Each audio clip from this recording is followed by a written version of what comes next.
Hello friends, কেমন আছেন সবাই? আশা করি সবাই খুব ভালো আছেন। এক ভয়াবহ অগ্নিকাণ্ডের সাক্ষী হয়ে থাকলাম। ঘটনাটা একটু বলি আপনাদের। তখন টিফিন পিরিয়ড হয়নি। এই সবে দুটো একটি করে ছেলে খেতে বেরিয়েছে। হঠাৎ দূরে দেখা গেল কালো ধোঁয়া। ছেলেটা বলল, স্যার ধোঁয়া উঠছে, আগুন লেগেছে নাকি বলুন তো? তো বললো চলো গিয়ে দেখি।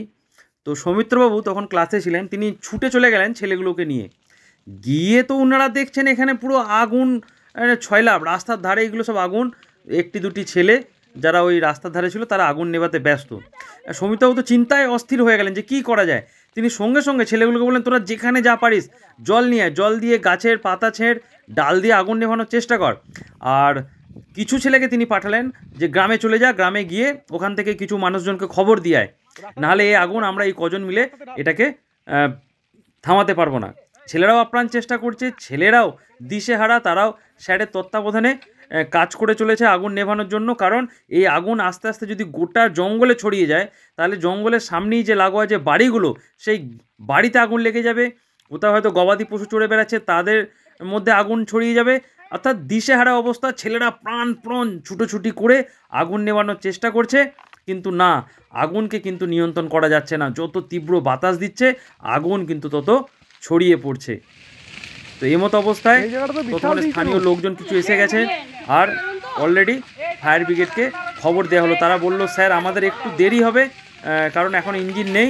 আমরা কিন্তু ইঞ্জিন এলেই আমরা সঙ্গে সঙ্গে বেলেশোলার উদ্দেশ্যে কিন্তু রওনা দেব। এমত অবস্থায় ধন্যবাদ সেই সমস্ত স্টুডেন্টদের, গ্রামের মানুষজনকে যারা একান্ত আপ্রাণ চেষ্টায় আগুনকে নিয়ন্ত্রণ করার চেষ্টা করছে। আরও একটা বিপদ, এই জঙ্গলে আগুন লেগে গেছে, কিভাবে তার কারণ এখন আমরা জানি না। সম্ভবত কেউ লাগিয়ে দিয়েছে বা বেখেয়ালে লেগে গেছে। এখান থেকে নানা রকম বিষাক্ত পোকা মাকড় সাপ কিন্তু আমাদের দিকে যে কোনো মুহূর্তে চলে আসতেই পারত। চলুন আপনারা দেখুন কী ঘটনা ঘটছে।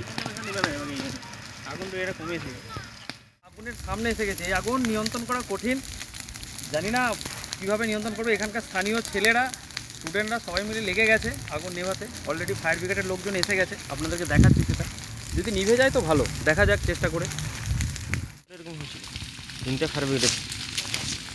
আওয়াজটা শুনছো? আওয়াজটা যত দ্রুত হাওয়া দেবে এই আগুনকে নিয়ন্ত্রণ করা তত কঠিন। দেখুন কি অবস্থা, দাও দাও করে জ্বলছে।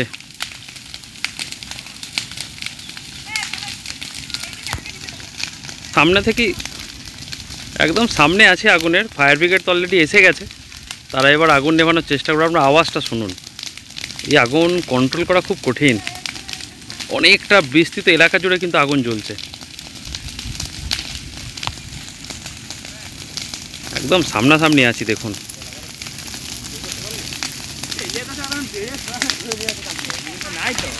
দেখতেই পাইনি, লাগাই দেখেন কেটে গেছে তলে তলে, মার তো নিয়ে এলাম।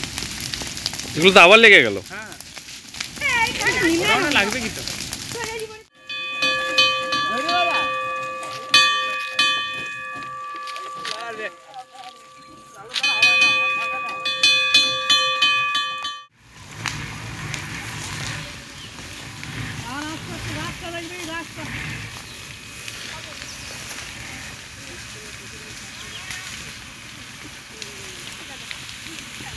সাপ কিন্তু জঙ্গল থেকে আসতেই পারে, আসবে। এদিকে আগুনটা নেই না।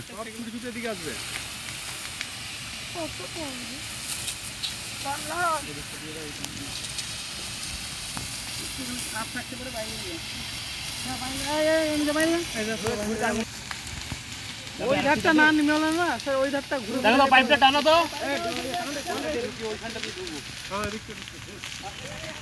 সমস্যা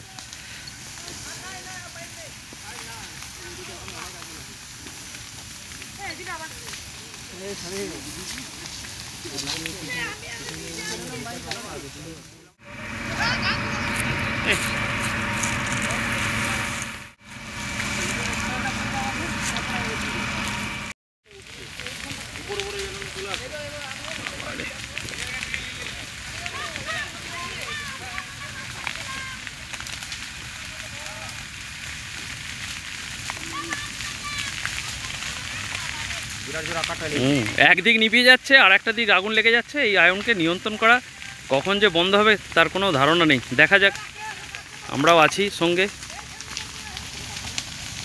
ওই যে তীব্র বেগে ওখান থেকে জল দিয়ে নেভানোর চেষ্টা হচ্ছে। একটা দিক বন্ধ হচ্ছে আর একটা দিক লেগে যাচ্ছে। চারদিকে ধোঁয়ায় ধোঁয়ায় ভরে গেছে, বেশিক্ষণ থাকা যাবে না এখানটায়।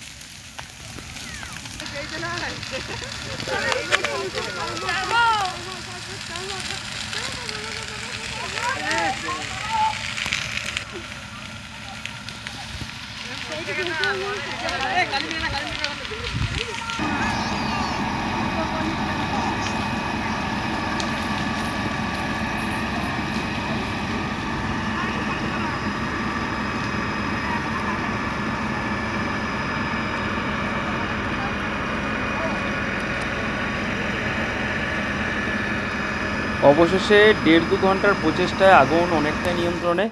এবার ফায়ার ব্রিগেডের কর্মীরা ওনাদের যন্ত্রপাতি গুছিয়ে নিচ্ছেন। ধন্যবাদ ফায়ার ব্রিগেড, পশ্চিমবঙ্গ সরকার, বড়জোড়া ব্লকের কর্মীদেরকে। আপনারা পাশে ছিলেন বলে আগুনকে অনেকটা নিয়ন্ত্রণ করা গেল এবং বড় দুর্ঘটনা এড়ানো গেল। ধন্যবাদ সবাই, ভালো থাকবেন।